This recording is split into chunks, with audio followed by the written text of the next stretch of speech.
I love Bitcoin, but there's just something incredibly satisfying about having real, fine silver in your pocket. That's why commodity discs are so neat. They're 1-ounce rounds of fine silver with a QR code on the back. Just grab your smartphone's QR reader, scan the coin, and you'll instantly get the silver spot price in Federal Reserve notes and Bitcoin. And if you donate $100 to the Scott Horton Show, he'll send you one. Learn more at facebook.com/commoditydiscs. commoditydiscs.com. All right, guys, welcome back. One more. Next guest is Dan Wright from shadowproof.com. Welcome to the show, Dan. How are you?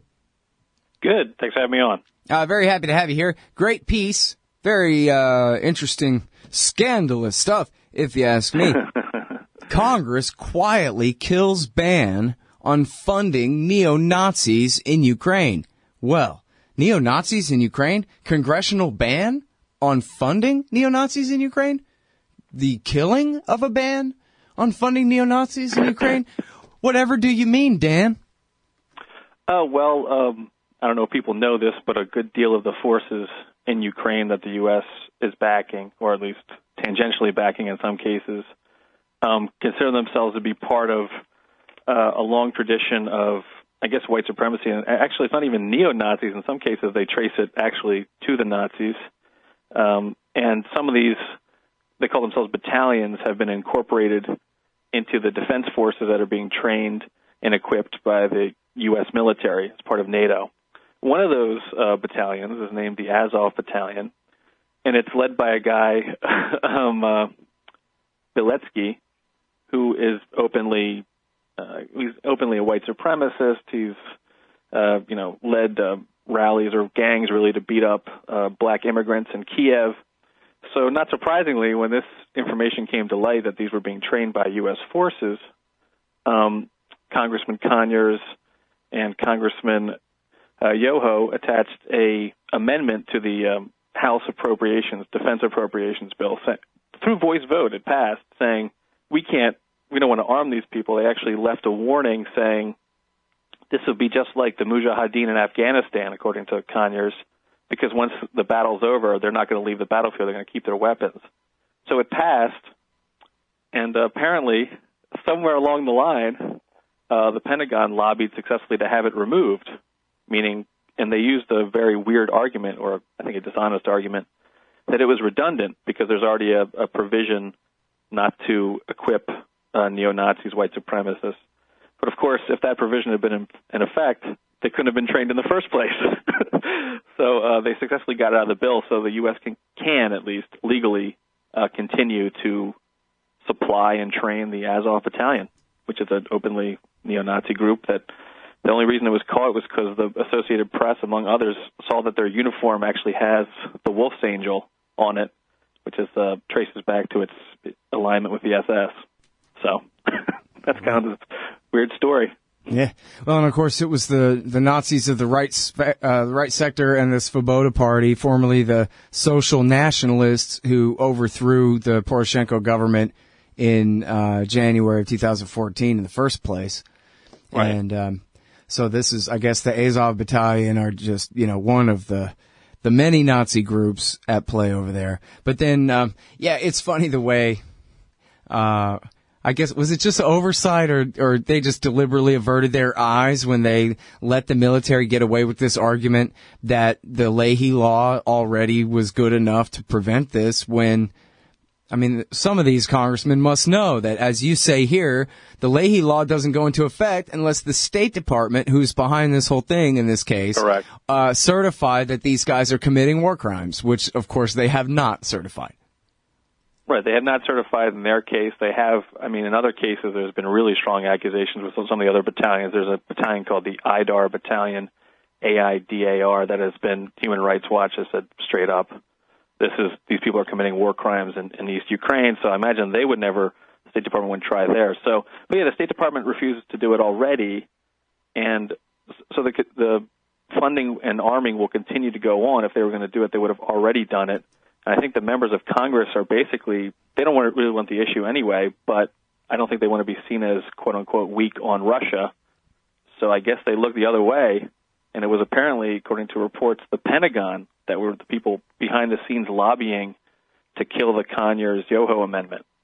So the Pentagon, I guess, has a relationship. The Azov Battalion, it should be noted, was integrated into the Ukraine National Guard, even though they still carry all their Nazi regalia. So I guess the Pentagon likes the relationship they have right now. They don't want to change it, and got the amendment killed. Yeah, amazing. Congress went along. Yeah, and as you say, this is all in the AP and everything else where they go, hey, guess what, everybody? Our Army is now expanding their training from just the National Guard, which we all know is made up of nothing but a bunch of Nazis, but now they're going to train the Ukrainian Army, too. Where all this stuff is just kind of right out there for anybody to see. If you're looking at it. But now, so here's the real rub. As far as I know, and I admit I haven't really been keeping up in the last few weeks, but the ceasefire has been holding, right? We have basically a status quo where many fewer people are being killed, and America is now continuing to tip that balance back toward war and try to make it seem, I mean, obviously the effect very well could be that it will become, in the eyes of the Kiev regime, easier to go back to war.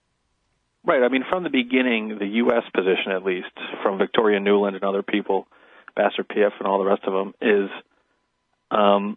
we don't want a frozen conflict, because we think a frozen conflict benefits Russia, because the coalition in Kiev is so corrupt and problematic and at each other's throats that if it's frozen on the east, they were right, by the way, because ironically, one of the people who is one of the groups causing controversy are these battalions. And recently they had a shootout with police in Kiev or near Kiev. So they don't want a frozen. They want people to direct their anger and aggression towards the east. A frozen conflict for the U.S. position is not good. They want a war back on because it helps give the people in Kiev some breathing room, helps them unite the country, if you will, in a sort of nationalistic fervor against the invasions or perceived invasions in East Ukraine. So they don't want a frozen conflict. They want these people to go to battle. Unfortunately, the only people crazy enough to want to go in and participate in this war are, neo-fascists and neo-Nazis. Regular people, as was reported by Foreign Policy magazine, are dodging the draft any chance they get. They don't want to go die in East Ukraine. So I don't think the U.S. wants the war to end. They want it to stay hot. And so they're doing a lot of things, I think you could say, to exacerbate the situation. This is not a good piece for them. Right. Well, it's too bad we don't have Ron Paul in the election campaign to talk about this, because what great fodder for politics this is, because it's the kind of subject that's so far outside of what is allowed in the typical discussion, and yet it's all so proven and undeniable and so scandalous. I mean, the term Nazi but not being completely abused like the whatever that guy's iron law of people stupidly bringing up Hitler. I mean, these guys really love Hitler, and they say so. A presidential candidate, if Donald Trump or somebody wanted to hit Hillary Clinton and them over the head with this, boy, could they hit him hard. Yeah, these are not, that's important. This is not, I guess, Godwin's law where Godwin's law, yes. And not only this, they aren't even really, I definitely recommend some of the great stuff over at Consortium News on this. Oh, yeah. But Thank you for saying that. Trace the roots of these guys, this is not, this weird manifestation of neo-Nazism in the U.S. This is the people who, historically, through their families, through the history of Ukraine, actually do trace themselves, particularly through Stepan Bandera, apparently, to an alliance with Hitler's Germany. It's not very abstract. It's actually quite vivid and historical and deep there. So they are definitely Nazi sympathizers, and in some cases Nazi. By the way, it should be noted, Azov Battalion's own spokesperson, because they were confronted by USA Today. This is how mainstream this has gotten, how obvious it is. They admitted at least 10 to 20% of their recruits were Nazis. Now, it's not even. It's probably a lot higher than that, but I'm saying even if you're admitting that 10 to 20% of the forces you have under arms are loyal to a Nazi ideology, that's pretty damning that we're funding and equipping these people. Yeah, got that right. All right, when we get back, we'll have more with Dan Wright about America's insane Ukraine policy, and he's got a good one on Yemen here, too. Hang tight. Hey, Scott Horton here to tell you about this great new book by Michael Swanson, The War State. In The War State, Swanson examines how Presidents Truman, Eisenhower, and Kennedy both expanded and fought to limit the rise of the new national security state after World War II. If this nation is ever to live up to its creed of liberty and prosperity for everyone, we are going to have to abolish the empire. Know your enemy. Get The War State by Michael Swanson. It's available at your local bookstore or at Amazon.com in Kindle or in paperback. Just click the book in the right margin at scotthorton.org or thewarstate.com. So you're a libertarian, and you don't believe the propaganda about government awesomeness you were subjected to in 4th grade.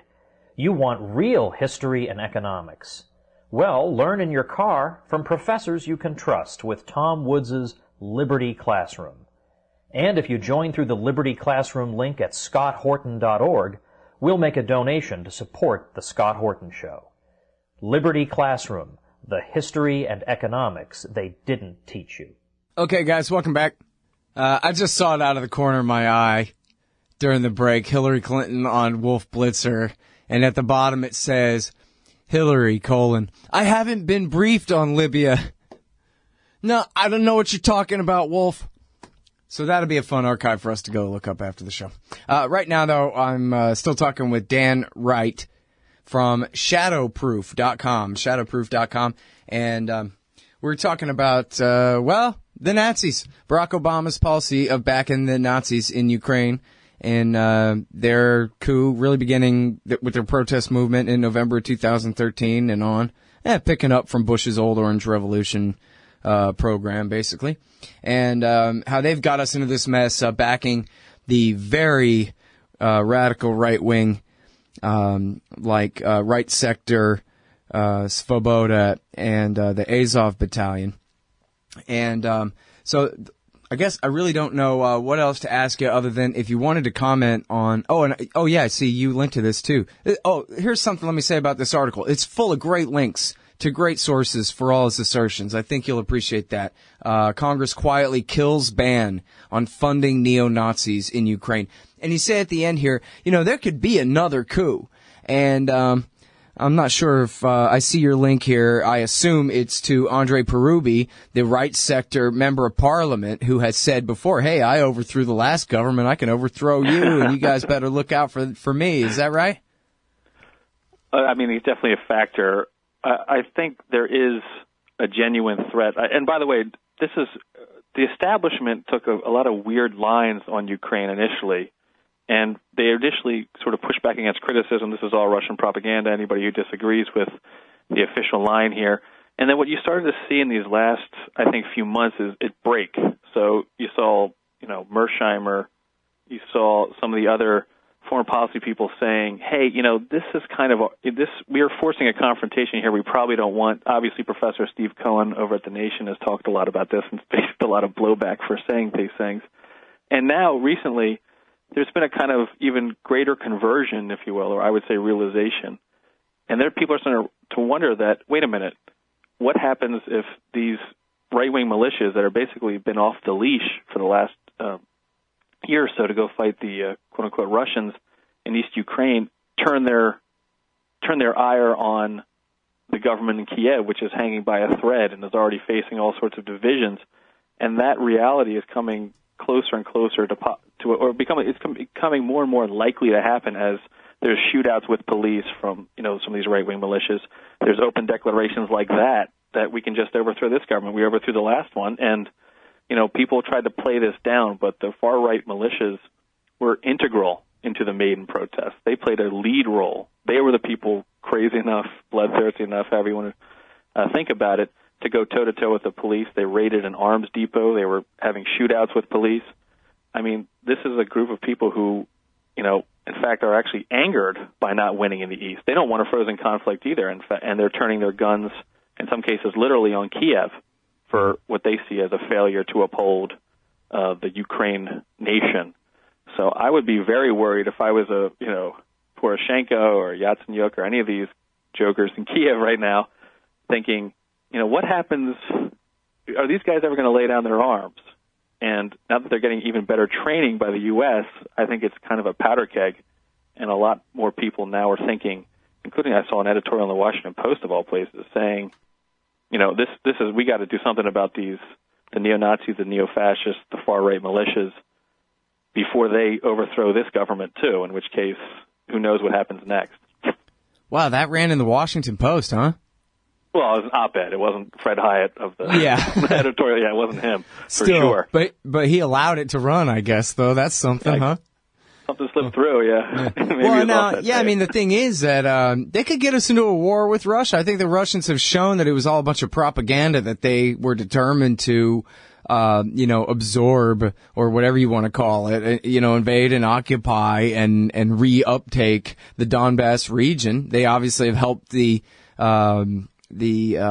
so-called rebels there resist domination by Kiev. But even though they claimed 10 times that thousands of infantry had come across the border, it never was true.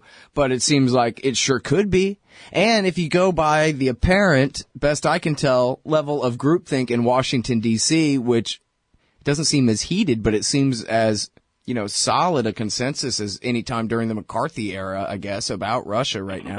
It seems like they could really get us into a war with Russia. If every single person in Washington, D.C. is determined to agree that Russia started all of this, no matter how it is they're reacting, then they could turn this into a real war. Right, and that's kind of the reason they want to own that narrative so bad, because the reality is much more complex. The reality is, you have Victoria Nuland. I mean, they keep talking about, isn't Russia so paranoid? You have the Victoria Nuland out there endorsing a movement openly, handing out cookies and bread, endorsing a movement that's trying to violently and successfully overthrow a government that is allied with Russia in Russia's backyard. The idea that that wouldn't be provocative, or the larger picture of an expanded NATO. When Russia and other countries said after the Cold War ended, why don't we have just a joint security agreement? And the U.S. said, nah, let's not do that. Let's just keep pushing east until we hit the wall. And they've hit the wall in Ukraine. And I guess some of them were hoping that through a show of strength, this is always very neocon thinking, a show of strength, Russia would just forget that they have this historical tie to this area, and they would just, I guess, let the U.S. and Western forces kind of, an influence, take over their entire sphere of influence. I guess not. So right. I guess Putin kind of called their bluff a little bit, and so did other people. And now they're kind of at the point where they're trying to convince people that this is worth the fight. And the problem is nobody really agrees that Ukraine is worth American blood and treasure. And so they're kind of having to maneuver right now, because there was a groupthink, there was a narrative that they fought very hard to preserve, but nobody really believes it. And now that it's clear that that isn't enough to get their way, nobody's willing to take it to the next level. At least I haven't seen anybody do it publicly. Maybe maybe people are lobbying in the back room, but nobody actually wants to send U.S. troops in and possibly get in a confrontation with Russia in a state.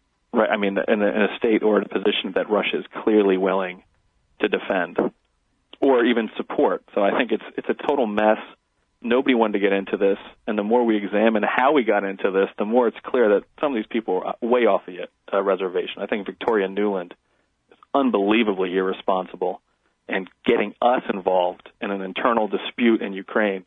And now I think it's going to be very tough to get out without just having admitted, which is something they really don't want to do, that we screwed up and shouldn't have been involved in this in the first place. So it's a real standoff right now, and I don't know how it's going to work out. But in no way is this a good thing for us to be doing. And the stakes could not be higher if this gets really ugly. Well, and the thing of it is, too, is, it's not just that, hey, look at the history in an honest way, and you can see how America really picked this fight. But if you look back here at who's lobbying what, you basically have, the neocon crazies who just hate Russia, I guess, because of what Trotskyists they still are in a way or whatever. I don't know exactly why they hate Russia so much, but there's no one else who's with them other than Lockheed. And, Andrew Coburn had that great article about the big party they threw in Crystal City for everybody who's lining up for all the new defense contracts in the name of the renewed Russian threat. But all of the rest of us, we don't have a beef with Russia. The Soviet Union is long gone. Way gone. And important to remember is I think there was a genuine move to replace the Soviet Union. Because remember, the Soviet Union justified so much money being spent, and so much money, and also from a philosophical perspective, if you're Straussian or whatever, that it unified the country around a great grand Manichaean good and evil. Right. And when that went away, they thought, radical Islam would fit that role. They could replace it, essentially, with something equally as large and equally as, scary for people. And after Iraq, that's kind of all gone away. People have really kind of lost the taste for blood. I'm not sure they ever had it on the level the neocons had it. And so Russia is kind of the old standby. I think there's a lot of these arguments about Russia, or the hyping of, they're completely in control of the media, or they're spending billions. I mean, this is just, it's kind of ridiculous, and it's a way to justify defense spending is really the undergirding, I think, principle of the whole thing. It's a way to keep them in power and keep their think tanks funded mostly through the defense industry. But in terms of an actual existential threat, it isn't one, although they're doing everything they possibly can to put the two nuclear superpowers, although there's nuclear superpowers, head-to-head. But, yeah, this isn't really – nobody cares about this. I think that's the one thing they learned when they tried to really start hyping this up and did all these publicity stunts, is that nobody cares about Ukraine in the United States. It's just not that important to us. And that was actually a talking point that came out of Republicans who said, Putin cares more about Ukraine than we will. Right. And it's true.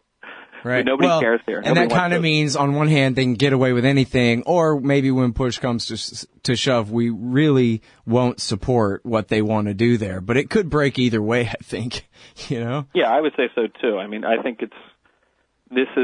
I think there's some cooler heads that prevailed. You've seen this, by the way, this ripple through Washington establishment. The Brookings Institution had a major kind of back and forth where different people got into a major fight, because it's Strobe Talbot's the head of it, and he's a hardcore neocon, and some of the younger scholars were like, this is ridiculous. Why would we risk so much of our security here? So I think it's kind of a last gasp to some degree, but it could still be lethal.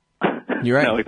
They could still do something really dumb and get us involved in something we really don't want to be involved in more so. So as much as they're losing power and influence because the culture is changing around them, people don't really they've been chastened by 10 years of blood in the Middle East. Mm-hmm. They still want to go for this. This is like the last hurrah. So it could go either way. I'm not so sanguine that this is going to blow over necessarily. Yeah.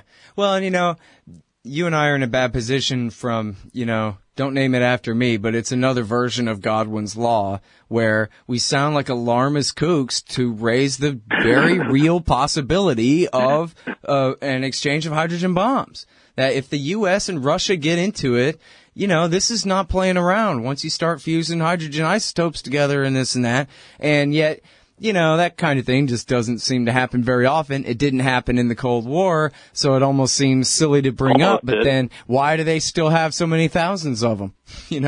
Sure seems like a real risk to me. Even if it's a small risk, it's a small risk of ultimate catastrophe. And it's a small risk not worth taking. I think it also is an important point, not just that we came close actually to it in the Cuban Missile Crisis, but that there's this dishonesty going right now. So the former ambassador, Pfeiffer, the current one's PI, the whole one's Pfeiffer, went before the House or the Senate Foreign Relations Committee with Bob Menendez, currently under investigation, and other people there to say, we made an agreement in this. I think it's a Budapest agreement. We didn't put it in writing. This is actually what he said. We didn't put it in writing, but we did tell them that we would defend them if Russia ever invaded, and we think Russia's invaded. And the committee agreed, and then Victoria Nuland came in and said, I actually negotiated that. It was a political agreement. We never agreed to defend them. And she actually was criticized by Senator Johnson, Senator Menendez, for saying, how dare you say we don't have a military defense agreement with Ukraine. Now, if we had a military defense agreement with Ukraine and the U.S. believed its own public statements, the U.S. would have had to have jumped in because it would have been in a defensive military agreement. So I think they never got into NATO, but they're willing to kind of lie their way inch by inch into this war because they feel it's so important. So that's already happening. So in a straight military conflict between Russia and the United States on, honest or dishonest terms is still just as deadly and still just as much an existential threat. I mean, there's a reason we didn't go to war with Russia during the Cold War. We knew it would end in a nuclear exchange. So I think these people are playing a very dangerous game, and one that has, the risk of nuclear annihilation versus the upside of what? Even if forget the neo-Nazis for a second, which is proven, the people running the government in Kiev are amazingly corrupt. incredibly corrupt. There's mostly these oligarchs like Poroshenko and these other kind of skeevy cronies running around, and I don't know why we would risk what we're risking for such a group of people who, in my opinion, are in no way sympathetic. So, I mean, J.P. Sotilli had a great piece about how, there are Chevron interests there, and there's Archer Daniel Midland interests there. They got some pretty prime wheat fields and this kind of thing, but could anybody by any stretch consider that America's national interest to risk all this just for a little bit of that so Joe Biden's son can cash in a little bit or whatever? I mean, that's ridiculous. So, the best thing that they could probably argue from the empire's point of view is, we don't really gain anything by taking Ukraine other than we're taking it away from Russia, and that hurts Russia, and so that's good for us on some whatever scale you're supposedly measuring this contest, Well, this from like I said about the last guest, this is also, if you read Brzezinski and a lot of other people, taking Ukraine away is the death blow in their view of Russia. This is what Brzezinski said, Zygmunt Brzezinski, the old national security advisor. He said, Russia with Ukraine is an empire. Russia without Ukraine is just another country. So for them, that's the point of this. It's to sort of completely, contain or restrain or destroy the ability to project power of Russia, which, I mean, is this really what we're I'm not sure this is an incredible national goal of the United States that warrants this kind of risk-taking, let alone who we're getting into bed with, which are neo-Nazis and corrupt oligarchs. So, I mean, this for them, this is kind of the kind of coup de grace of the end of the Cold War, which that's why, they didn't stop. When the Cold War ended, they kept expanding NATO. They kept pushing and pushing and pushing. And, Ukraine for them is the checkmate. But I don't know how many other people really care that much about it or would even see a benefit to that. If you look at the problems in Europe right now, is this the main concern? I'm not sure that Ukraine has to join the EU. As far as I can see, the EU has a lot of its own problems that hasn't worked out. Mm-hmm. So it's a checkmate for them. It's a grand final conclusion for them. But I think for everybody else in the country, particularly the United States, I mean, who cares? Yeah, I mean, seriously, average person, grab a globe and look at it and then see where you live and then ask yourself, what do you mean we must control the heart of Asia? Because of what? They never answer that part of it. Why Alfred Mackinder's control the heartland thesis is relevant to any of us in our lives. Alfred McCoy, the great professor Alfred McCoy, wrote a great piece all about this and talked about, what our elites see as the ultimate threat is ultimate peace in Eurasia. That you would have a system of pipelines and railways and highways and electricity lines from Shanghai to Lisbon, and that what? I guess American politicians would lose power and influence, but it sounds to me like what they're saying is that the people of the world will get rich and have higher standards of living and be fine and maybe be able to maintain independence from our political government. But what do the American people have to lose in that? What kind of zero-sum game do they think we're playing here? Like this is the age of mercantilism. It's interesting because on the one hand, you could look at it that there are people with grand designs. I think in the intellectual community, particularly the neocon intellectual community, that's true. On the more basic level, at least from my perspective, is a lot of this is how do we justify our continued existence?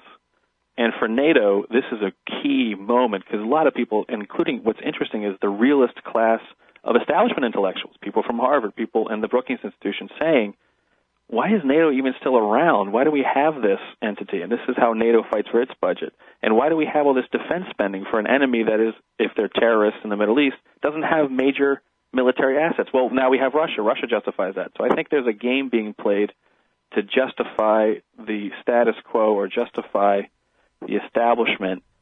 And I think this is a part of it on some peripheral level, that this justifies continuing this system, no matter how obsolete it kind of is to the way the world has changed in the last 50 years. So I think there are definitely people with grand designs in Eurasia, the grand chessboard, I guess as Brzezinski said. And there's also people just saying, how do I keep this going? How do I justify the F-35, which is just this like huge $1 trillion boondoggle? How do we justify NATO forces and increased military spending? How do we justify our think tank budgets? there's no, how do we justify our Eurasia Studies section here? So Right. I think there is a lot of, stakeholders who are trying to find a way to justify their existence, and for them, Ukraine is the gift that keeps giving. Right. Yeah, hey, it was Lockheed, Bruce Jackson from Lockheed, that created the committee to lobby for NATO expansion back in the 1990s. And you hit it right there on the head with the F-35. It's all just about the arms economy here in America. Anyway, I've kept you way over time. I hope I haven't wasted it. I think it's been great. I really appreciate your time on the show, and I really hope everyone will go and read this great article. Congress quietly kills ban on funding neo-Nazis in Ukraine. Thanks, Dan. Thank you so much. Hey, Al, Scott Horton here to tell you about this great new ebook by longtime Future Freedom author Scott McPherson. Freedom and Security, the Second Amendment and the Right to Keep and Bear Arms. This is the definitive principled case in favor of gun rights and against gun control. America is exceptional. Here the people come first, and we refuse to allow the state a monopoly on firearms. Our liberty depends on it. Get Scott McPherson's Freedom and Security, the Second Amendment and the Right to Keep and Bear Arms on Kindle at Amazon.com today. Hey, Al, Scott Horton here for Liberty.me, the great libertarian social network. They've got all the social media bells and whistles. Plus, you get your own publishing site, and there are classes, shows, books, and resources of all kinds. And I host 2 shows on Liberty.me. Eye on the Empire with Liberty.me's Chief Liberty Officer Jeffrey Tucker every other Tuesday, and The Future of Freedom with FFF founder and president Jacob Hornberger every Thursday night, both at 8 Eastern. When you sign up, add me as a friend on there. ScottHorton.Liberty.me. Be free. Liberty.me. Hey, I'll check out the audiobook of Lou Rockwell's Fascism versus Capitalism, narrated by me, Scott Horton, at audible.com. It's a great collection of his essays and speeches on the important tradition of liberty. From medieval history to the Ron Paul Revolution, Rockwell blasts our statist enemies, profiles our greatest libertarian heroes, and prescribes the path forward in the battle against Leviathan. Fascism versus Capitalism by Lou Rockwell for audiobook. Find it at Audible, Amazon, iTunes, or just click in the right margin of my website at scotthorton.org.